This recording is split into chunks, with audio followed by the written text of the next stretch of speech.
Nova Semente, nós somos uma comunidade adventista do sétimo dia. Tudo que nós fazemos, todas as atividades que nós desenvolvemos aqui semanalmente, elas acontecem para que possamos proporcionar uma experiência real com Deus. Se você nos visita nesta manhã, seja muito bem-vindo. Você também que nos acompanha pela internet, muito obrigado pelo carinho de vocês, pela audiência. E a gente faz o convite para que você nos faça uma visita no nosso endereço aqui na rua Cubatão, número 77, na cidade de São Paulo.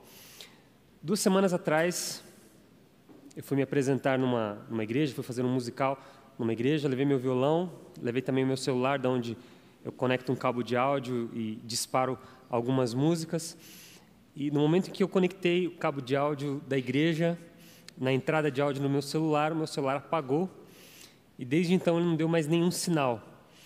No dia seguinte eu fui até uma autorizada aqui em São Paulo, falei lá com o atendente, ele conectou o cabo lá no sistema que ele tem lá no computador, fez uma cara meio estranha e falou assim: olha, o celular ele não tem mais jeito, você de alguma forma queimou a placa e não tem conserto para isso, você vai ter que adquirir um novo aparelho. Resultado, faz 2 semanas que eu estou sem celular, faz 2 semanas que eu estou sem WhatsApp, foram as semanas mais produtivas dos meus últimos 5 anos aí, pelo menos.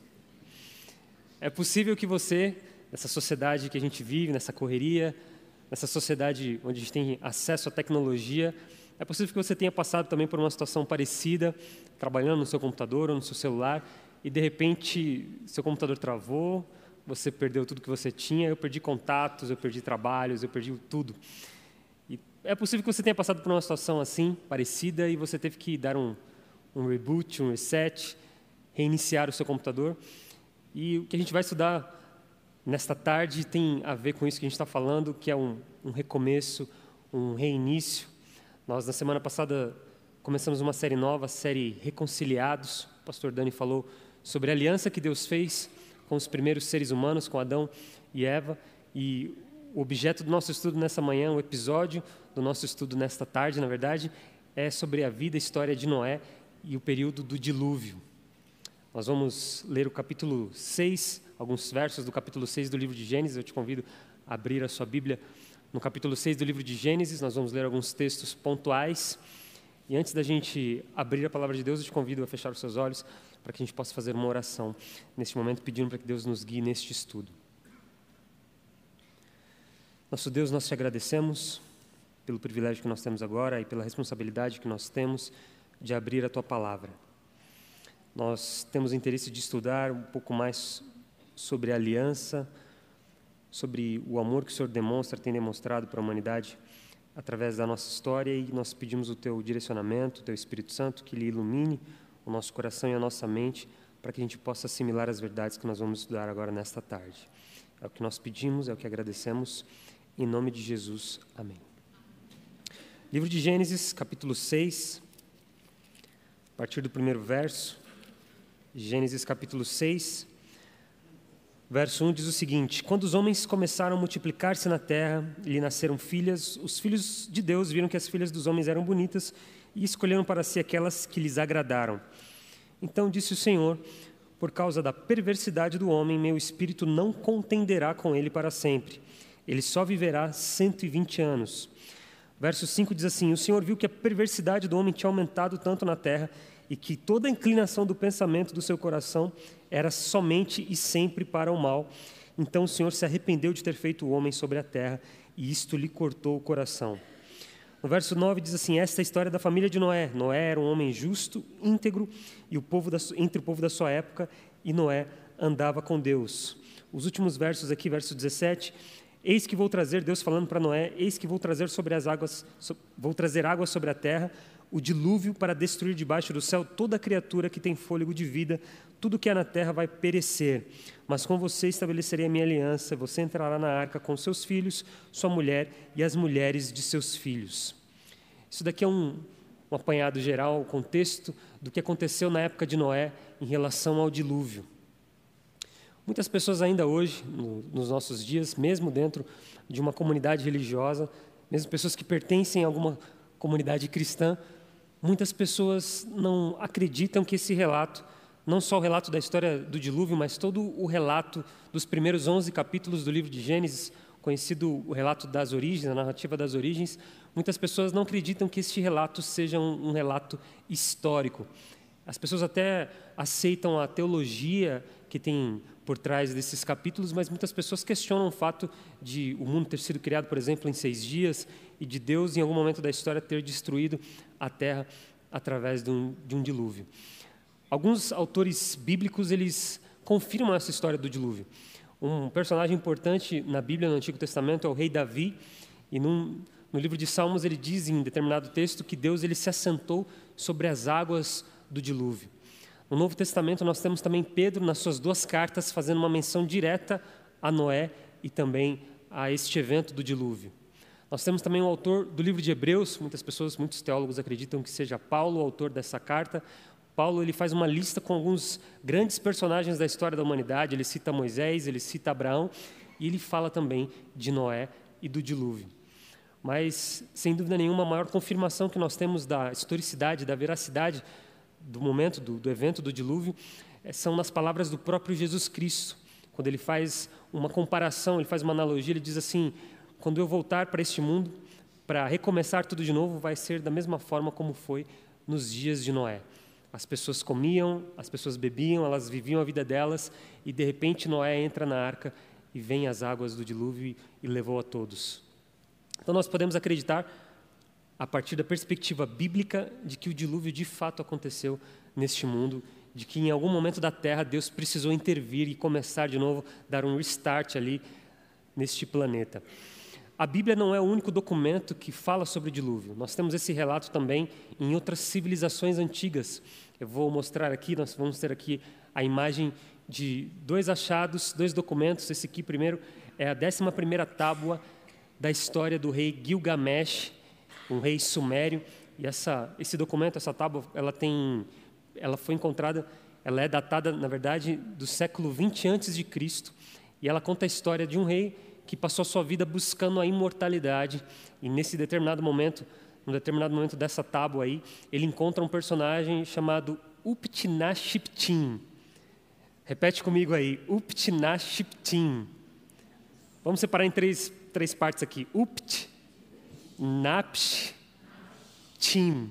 Agora bem rápido, Upnashiptim. Esse era o nome do personagem. E o rei Gilgamesh, ele encontra com esse personagem, e esse personagem começa a descrever agora a sua história para o rei Gilgamesh. Ele fala que ele foi o único sobrevivente desse evento histórico catastrófico que foi o dilúvio. Ele conta a sua história, ele diz assim que em determinado momento os deuses, eles se encheram da humanidade, eles se irritaram muito com a humanidade, porque a humanidade era muito barulhenta, fazia muita festa, eles não conseguiam dormir, e eles resolvem destruir toda a humanidade através das águas, através do dilúvio. E os deuses combinam ali entre eles, eles fazem um pacto de que eles não iriam contar esse plano para nenhum ser humano, para que, de fato, todos os seres humanos fossem mortos através do dilúvio. Só que um desses deuses, o deus Ea, era muito próximo de Upnashiptim, e aí ele vai e conta essa história para ele, fala assim: olha, nós vamos destruir aqui a terra através de um dilúvio, então se prepara. E aí agora esse deus ele começa a dar algumas instruções, algumas orientações para Upnashiptim, dizendo assim: você vai construir uma arca, um barco, ele dá as medidas, ele dá as dimensões, ele fala que esse barco, essa embarcação, ela vai ter alguns níveis e tal, e ele dá todas essas instruções. Então esse personagem chega para a cidade dele, para as pessoas que viviam ali na cidade dele, e fala assim: olha, teve um problema entre o meu Deus e o Deus aqui da sua cidade, então por causa desse conflito eu vou precisar ir morar bem distante daqui, tá? Então ele se despediu das pessoas, pegou suas coisas, foi embora para uma terra distante, e aí ele consegue construir essa embarcação, ele entra na arca, vem o dilúvio e mata todo mundo. Ele continua dizendo, contando a sua história, e agora de forma mais completa, com mais detalhes ainda, essa história desse relato de Gilgamesh, agora ela tem vários paralelos agora com a história de Noé na Bíblia aqui, na história do dilúvio. Depois que as águas passam, depois de 7 dias as águas passam, diminuem, e essa arca, essa embarcação, ela se encontra agora no topo de uma montanha. Depois desse período, Upnashiptim, ele abre ali uma parte da arca, uma escotilha, uma janela, e ele solta agora um corvo, ele espera esse corvo sair para ver se tem alguma coisa seca. alguma terra seca, alguma planta, alguma folha, o corvo volta, depois de uns dias ele vai, solta agora um pombo, o pombo vai, volta com uma folha no seu bico, aí ele sai da arca finalmente e ele oferece um sacrifício. Se a gente acompanhar o relato do livro de Gênesis, acontece exatamente as mesmas coisas. Noé entra na arca, o dilúvio vem, acontece, depois de um período, ele solta lá um corvo, depois um pombo, e eles voltam o pombo volta com uma folha no seu bico, depois de um período ele sai da arca e ele oferece também um sacrifício ao Deus de Israel. Esses dois paralelos, e tem mais uma outra história, eu vou mostrar aqui, a gente vai mostrar uma outra tábua que foi encontrada no período 17, o século 17 antes de Cristo. Essa é a história do rei Atrahasis. Essa também é uma história bem parecida. Nessa tábua também está contido esse relato sobre a história do dilúvio. Você encontra essas duas tábuas lá no Museu Britânico. Se você for visitar, quiser pagar uma passagem, eu vou com você lá e vou te acompanhar. Essa tábua também conta a história do dilúvio e também é bem parecido com o conto de Gilgamesh. Nessa tábua, o rei Gilgamesh ele fala que os deuses também decidiram destruir a terra através das águas, também pelo mesmo motivo. A humanidade era muito festeira, a humanidade fazia muito barulho, eles combinam lá em destruir a terra através do dilúvio, e eles contam agora para Atrahasis. Atrahasis, então, ele faz uma grande festa, ele chama toda a sua cidade para sua casa, e aí no meio da festa, quando estava todo mundo lá se divertindo, comendo e bebendo, ele pega a sua família, ele sai, ele entra no barco, ele pega alguns animais e ele escapa do dilúvio e todo mundo morre. Muito amigo, né, Atrahasis, né? Convida todo mundo para uma festa e aí na hora do vamos ver, ele sai, escapa e deixa todo mundo morrer lá.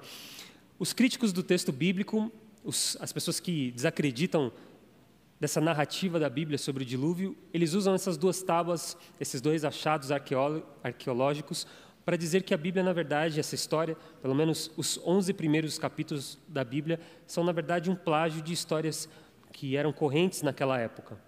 Você pode ver dessa forma, mas uma forma mais concisa, de repente, é olhar esses outros relatos como sendo relatos que tiveram uma origem em comum.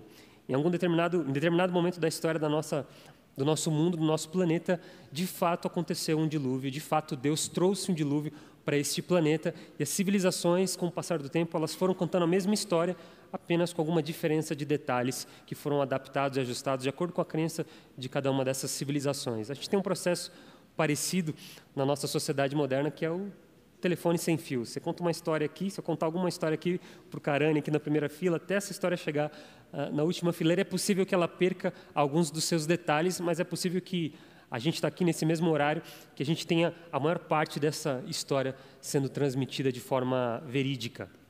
Então, esse é um relato de algumas civilizações antigas sobre o dilúvio. E a gente vai agora analisar o relato bíblico aqui no capítulo 6. Existem alguns pontos importantes que a gente vai analisar nessa tarde.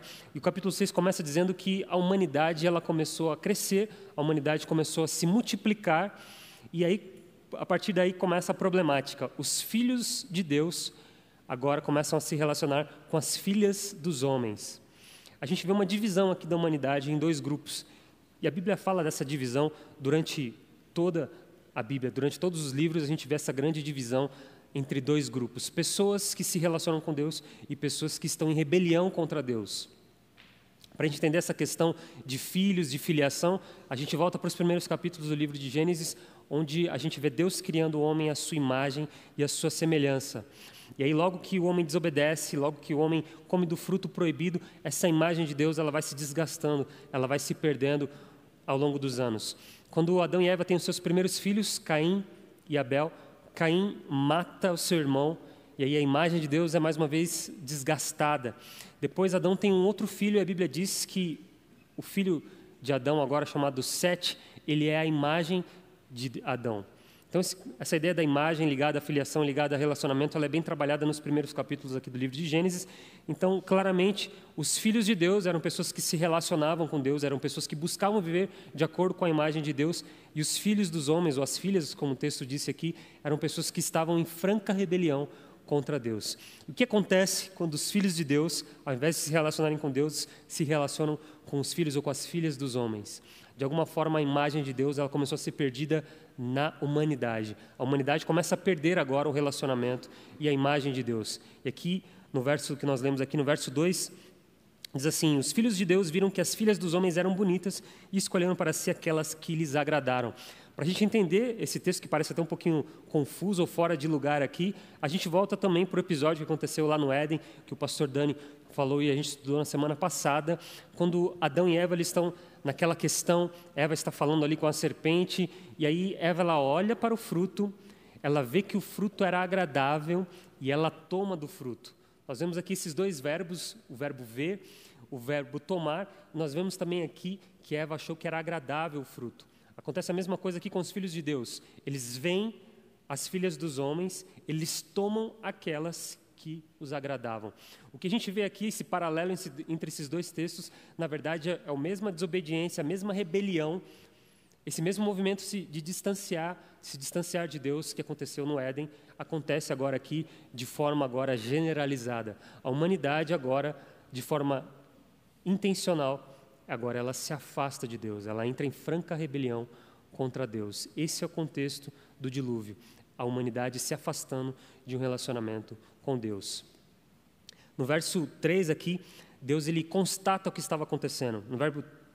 No verso 3, capítulo 6, então disse o Senhor: por causa da perversidade do homem, o meu espírito não contenderá com ele para sempre, ele só viverá 120 anos.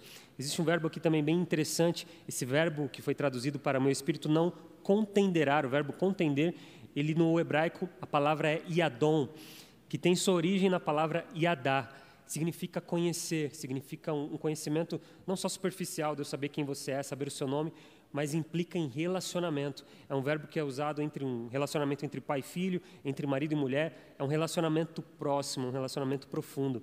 Deus está constatando aqui que porque a humanidade não busca mais um relacionamento com Ele, agora o Espírito de Deus não iria mais se relacionar com a humanidade, e a humanidade não iria mais viver para sempre. Isso era uma constatação de Deus. E Deus, olhando a situação do mundo naquele momento, Deus ele diz assim: se não houver uma intervenção minha, a humanidade não vai durar mais do que um século. Eu preciso intervir, eu preciso mais uma vez me relacionar, eu busco mais uma vez um relacionamento, diálogo com a humanidade. Os textos que nós lemos aqui, o verso 5, diz assim que o Senhor viu que a perversidade do homem tinha aumentado tanto na terra que toda a inclinação do pensamento do coração era sempre e somente para o mal.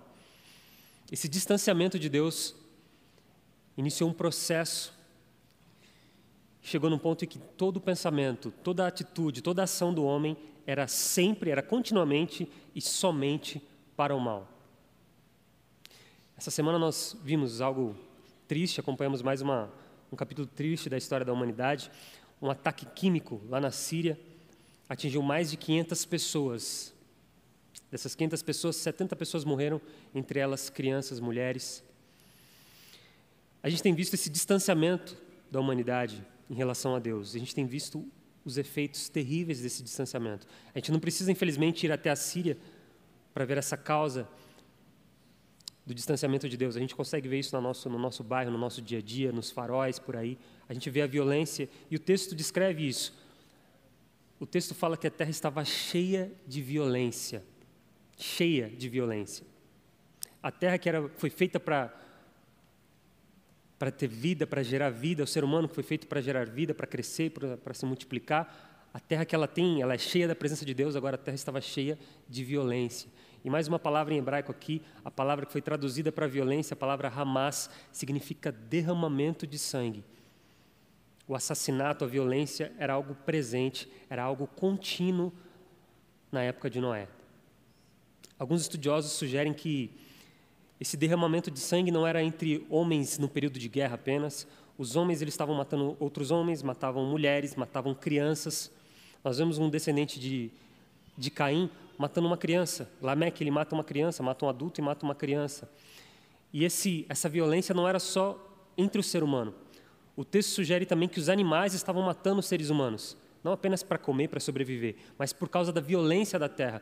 E um indício disso é no final, depois do dilúvio, quando Noé sai da arca, Deus chega para ele e estabelece um novo mandamento, fala assim: quando um animal matar um ser humano, agora você vai precisar matar também esse animal. Então, sugerindo que antes do dilúvio, A terra estava cheia de violência, e essa violência era generalizada. Ela acontecia entre o ser humano, mas acontecia também no reino animal, entre o ser humano e o animal, e entre o animal também, em relação ao ser humano. Era assim que estava a terra.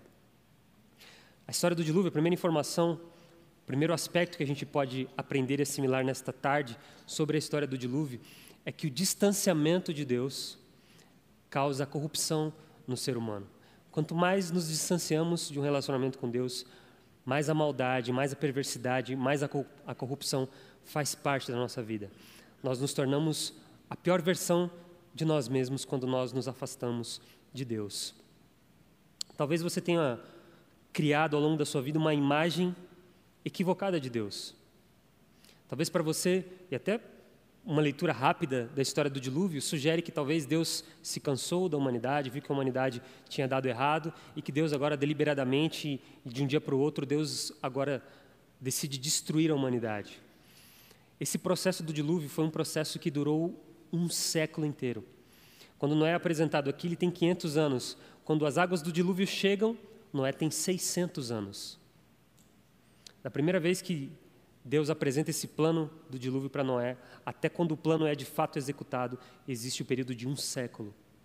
Deus foi paciente com a geração de Noé durante toda a vida daquelas pessoas. Durante toda uma geração, Deus esperou pacientemente. Esse é um termo que a gente encontra lá no livro de Pedro, 1 Pedro, capítulo 3, verso 20. Pedro diz assim que Deus esperou pacientemente por aquela geração nos dias de Noé. O movimento de Deus aqui não é um movimento de um Deus vingativo, de um Deus cheio de raiva, que quer destruir e quer acabar com a humanidade. Deus, ele espera pacientemente por todo um século, para que a humanidade se desvie dos seus caminhos maus e que volte a um relacionamento com Ele. Então, a primeira informação que a gente pode aprender é sobre nós mesmos, o que acontece com a gente quando a gente se distancia de Deus. E você conhece a sua vida, eu conheço a minha vida. Eu sei qual é a versão que eu me torno quando eu me distancio da palavra de Deus e da vontade de Deus. Nós nos tornamos as piores versões de nós mesmos. E a segunda verdade que a gente pode aprender a partir da história do dilúvio é uma verdade sobre Deus. Deus não é um Deus vingativo. Deus não é um Deus que está cheio de raiva. Deus é um Deus de amor, é um Deus que busca sempre restabelecer essa relação com a humanidade. Deus busca sempre a reconciliação com a humanidade. A gente pode ampliar um pouquinho mais essa visão da paciência e da misericórdia de Deus, fazendo uma conexão entre a história do dilúvio, a história de Noé, com a história de Jonas. O livro de Jonas é um livro curto, você pode ler se você não conhece ainda. É um livro que tem 4 capítulos e existem alguns elementos em comum entre a história de Noé e a história de Jonas. Como na história de Noé, Deus ele se apresenta para um representante da humanidade, no caso aqui um profeta, e ele fala com Jonas dizendo assim: Jonas, eu quero que você vá apressadamente para a cidade de Nínive e diga para essa cidade que eu vou destruir a cidade. A maldade deles, a violência deles chegou até mim e eu preciso destruir a cidade. Jonas ele não quer saber de nada, ele não conversa com Deus, ele nem responde, ele pega, compra uma passagem, entra num barco e vai para uma cidade oposta à cidade de Nínive. Ele vai para Tarsis. E aí a história, uma história rápida, curta, diz assim que durante esse processo, durante essa viagem, agora começa uma tempestade. Então, nós já temos alguns elementos aqui parecidos, né? Deus falando que vai destruir, nós temos agora aqui alguém entrando no barco, e nós temos agora aqui águas, chuva, tempestade, as pessoas daquele barco agora começam a se desesperar, cada um começa a clamar ao seu Deus, pedindo misericórdia para que o Deus livre daquela situação, porque eles sabem que aquela situação vai levar à morte, e aí eles jogam sorte. Isso era comum naquela época, as pessoas, para saber o que estava acontecendo, para tentar de repente descobrir a vontade de Deus ou dos deuses, elas lançavam sortes entre elas, e a sorte cai justamente no personagem em Jonas.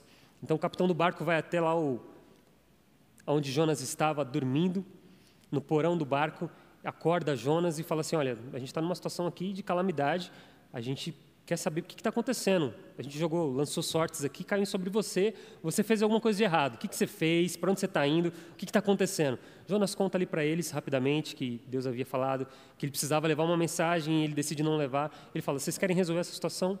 É só me lançar no mar. Me lança no mar e que a tempestade vai acalmar e vocês vão sobreviver.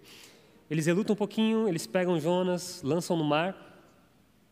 Aí a tempestade se acalma, aquelas pessoas começam agora a adorar o Deus de Jonas, começam a se relacionar com ele. Deus manda um grande peixe engole Jonas. Jonas passa um período ali de 3 dias conversa com Deus, ora, recita alguns salmos ali, trechos de salmos, e ele pede para que Deus o livre daquela situação e promete que agora ele vai cumprir o plano de Deus. Deus ordena que o peixe leve Jonas até terra firme, Jonas chega até Nínive, e aí Deus fala assim: Jonas, agora que você está aqui, eu quero que você diga isso para a cidade, eu quero que você diga que em 40 dias eu vou destruir a cidade de Nínive. A Bíblia diz que a cidade de Nínive era uma cidade grande e que demoraria um tempo de 3 dias para que alguém percorresse toda a cidade. Jonas percorre a cidade em um dia. Provavelmente Jonas saiu correndo pela cidade, gritando: Deus vai destruir a cidade, Deus vai destruir a cidade. As pessoas daquela cidade agora, elas ouvem e a Bíblia diz que elas passam a crer em Deus. Todo esse alvoroço chega agora ao rei da cidade de Nínive. E o rei agora ele decide emitir um decreto, uma lei. Ele pede para que todo homem, toda mulher, toda criança e todos os animais fiquem sem comer. Ele decreta ali agora um jejum nacional. Ele fala assim: comecem agora a clamar a Deus, pedindo misericórdia, porque vai que Deus de repente se arrepende e poupa a gente da destruição. Quando a cidade toda se arrepende, Deus chega para Jonas e fala assim: Jonas, eu não vou mais destruir a cidade. E aí Jonas começa a reclamar: está vendo, Senhor? Era isso aí que eu estava dizendo quando eu estava lá em casa, quando eu não quis ir para Nínive, quando eu não quis vir para cá. E aqui essa descrição é uma descrição sobre o caráter de Deus, e é esse o ponto da nossa mensagem nessa tarde. No capítulo 4 do livro de Jonas, Jonas está dizendo assim: Senhor, não foi isso que eu disse quando eu ainda estava em casa? Foi por isso que eu me apressei em fugir para Tarsis, porque eu sabia que Tu és misericordioso e compassivo, muito paciente, cheio de amor, e que prometes castigar, mas depois disso te arrependes. Essa era a imagem que Jonas tinha de Deus. Jonas sabia que Deus não era um Deus raivoso, um Deus distante. Pelo contrário, ele sabia que Deus era um Deus amoroso, que era um Deus compassivo, era um Deus misericordioso, que só quer o bem da humanidade. Da mesma forma que Deus se arrependeu de fazer o mal para a cidade de Nínive, com certeza se toda a humanidade na época de Noé tivesse se arrependido dos seus pecados, quando Deus esperou pacientemente por 100 anos, por mais de um século, com certeza Deus não haveria destruído o planeta. A palavra usada para dilúvio, ela só acontece nesse capítulo do livro de Gênesis. Ela não acontece em nenhum outro lugar. A palavra Mabu, ela não significa apenas dilúvio em águas, ela significa completa destruição. Deus não destruiu, não matou apenas todos os seres humanos e animais que não estavam na arca. Ele acabou com o planeta. Deus, ele literalmente deu um reset no botão desse planeta, porque a violência, a maldade, a corrupção tinha chegado num nível que, se Deus não intervisse, provavelmente a humanidade seria extinta. O dilúvio não foi um fato, um evento para mostrar a ira divina. A história de Noé, a história do dilúvio, trazem, na verdade, um ato de um Deus amoroso, um Deus misericordioso, um Deus que quer estabelecer uma aliança com a humanidade. Apesar de Deus já ter estabelecido aliança já com Adão e Eva, o livro de Oséias diz isso, que Adão quebrou a aliança que havia feito com Deus. A palavra aliança que é usada aqui, ela aparece pela primeira vez justamente na história de Noé. É a palavra berit. O pastor Dani falou isso na semana passada. E uma melhor tradução dessa palavra não seria apenas aliança, mas o ato de Deus amarrar o ser humano próximo a Ele com cordas. Essa seria, de repente, uma tradução mais próxima. Deus quer ter eu e você próximo dEle. A história do dilúvio não é a história de um Deus vingativo, um Deus de ódio, mas é justamente o contrário, é justamente o oposto.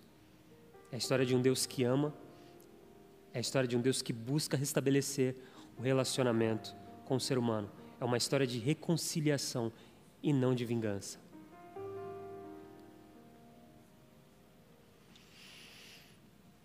A história do dilúvio fala sobre mim, fala sobre você, fala sobre a condição do ser humano.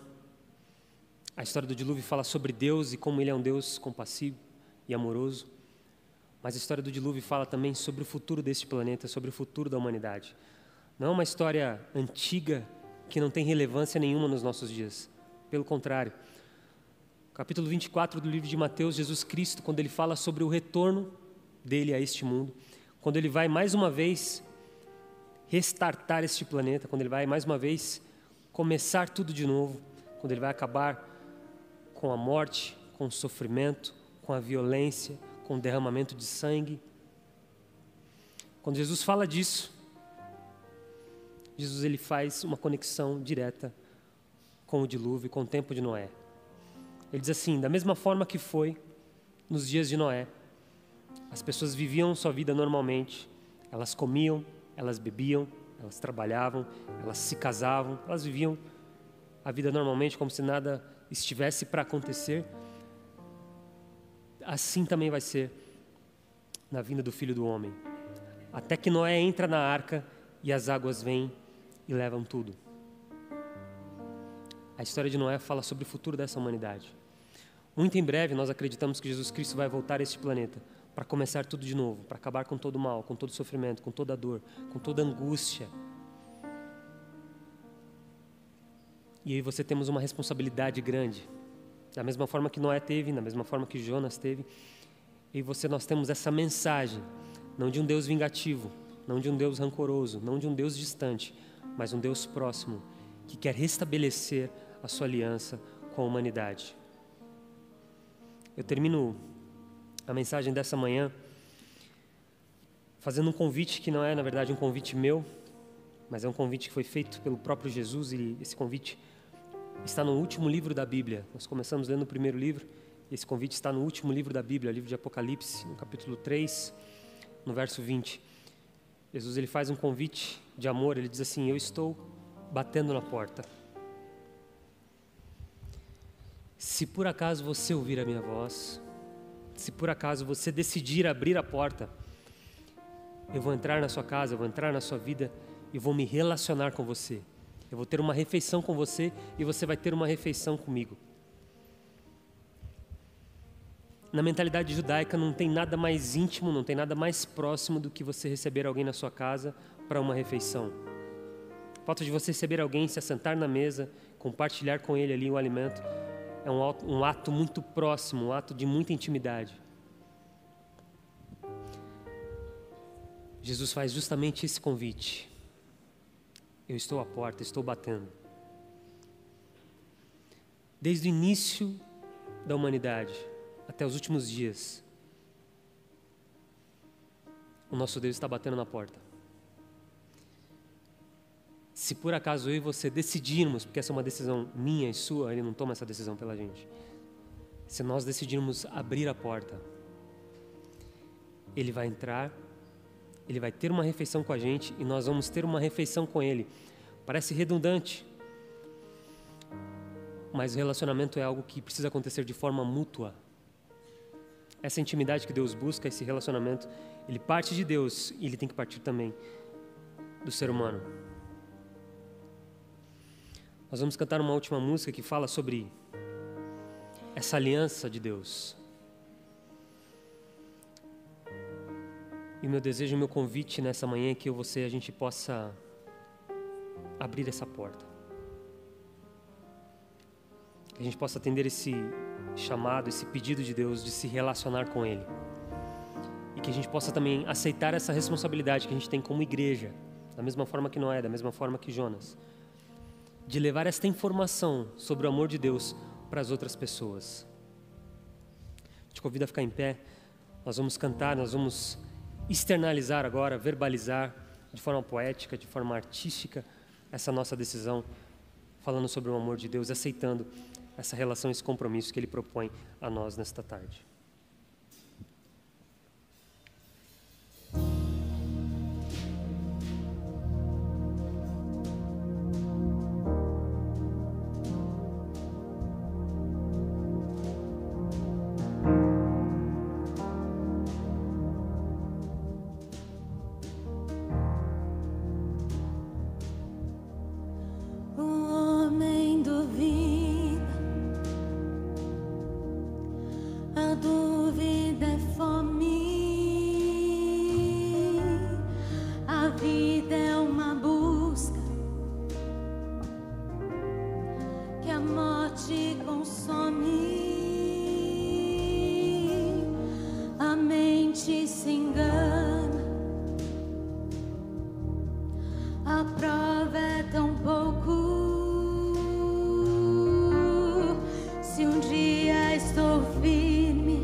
ainda que as ideias mudem, ainda há uma razão.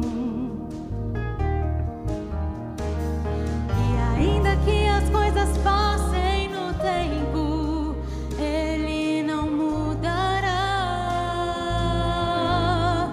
Escolho ser fiel, escolho ser fiel ao que escolhi. Escolho ser fiel, escolho ser fiel a quem me escolheu. O cetro se inclina, o certo não muda, os livros se rasgam, o verbo perdura, o amor vai à luta, a fé cruza o vale, na sombra eu me calo, pra que Ele me fale. Mas ainda que meus pensamentos vão longe, eu fico perto. E ainda que meus sentimentos me traiam, escolho ser fiel, escolho ser fiel, escolho ser fiel ao que escolhi. Escolho ser fiel, escolho ser fiel a quem me escolheu. Eu creio no céu, por trás dessa nuvem, eu ouço a resposta, atrás da pergunta. Eu sei que há um Deus além do que muda, e Ele é. Escolho ser fiel, escolho ser fiel ao que escolhi. Escolho ser fiel, escolho ser fiel a quem me escolheu. Escolho ser fiel.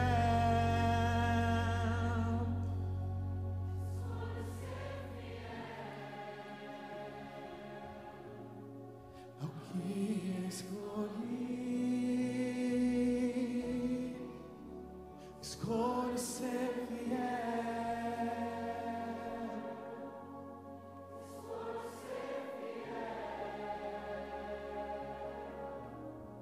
a quem escolheu.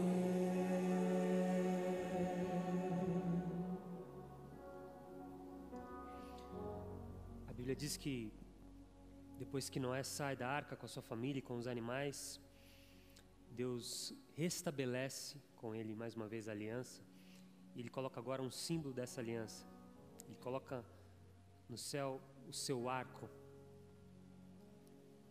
O arco que nós vemos no céu depois da chuva não é uma lembrança apenas de que Deus não vai destruir mais esse mundo através do dilúvio,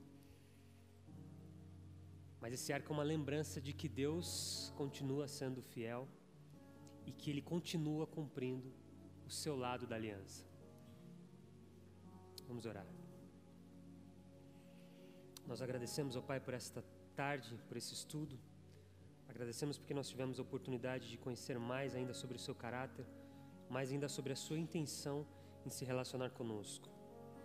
Que a gente possa aceitar esta aliança, que a gente possa buscar esse relacionamento, que a gente possa atender esse pedido, essa proposta de Jesus Cristo de abrir a porta e de se relacionar com Ele. Que o Senhor nos capacite, que a gente possa levar também esse amor que a gente conhece, que a gente tem experimentado, a outras pessoas também que não te conhecem. É isso que nós pedimos, agradecemos e oramos em nome de Jesus. Amém. Pode se assentar.